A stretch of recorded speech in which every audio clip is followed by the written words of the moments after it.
पद लिखना है जिसमें कितने पद, ऐसा आपको व्यंजक लिखना है जिसमें कितने पद हो बेटा, 2 पद हो। कितने पद हो, 2। लेकिन उस पद की घात कितनी होनी चाहिए बेटा, 35 होनी चाहिए अधिकतम। ठीक है।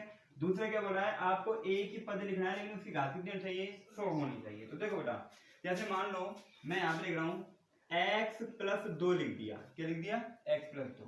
तो ये क्या हो गया, आपका एक व्यंजक हो गया। अधिकतम घात कितनी बेटा, 35। तो ये हो गया, क्या हो गया, 35। अब इसको लिखता हूं तो मैं लिख दूं y प्लस 5, इसके अधिकतम घात कितनी, वही 35, क्योंकि 35 घात के लिए बोल रहा है। कितने पद है, 2 ही तो पद है। तो क्या बोल रहा है, 35 घात के द्विपद और 100 घात का एक पद। तो 35 घात के लिख सकते हैं आराम से। ऐसे मानो मैं लिख लूं z प्लस 6 लिख लूं। ठीक है। तो इसकी पावर कितनी लेना बेटा, 35। तो देखो द्विपदी है ना, चाहे आप ये लिख दो, चाहे ये लिख दो, चाहे ये लिख दो। ठीक है। अब ये क्या बोल रहा है, 100 घात का एक पद है। देखो बेटा, जैसे मान लो मैंने x माना, ये एक पद है ना, इसके अधिकतम घात कितनी लगानी, वही 100 लगानी है। ऐसे अगर मानो मैंने y लिया तो इसकी पावर कितनी लगानी है, 100। अगर मानो मैंने z लिया तो इसकी पावर कितनी लगानी है, 100। चाहे ये लिख लो, चाहे ये लिख लो, चाहे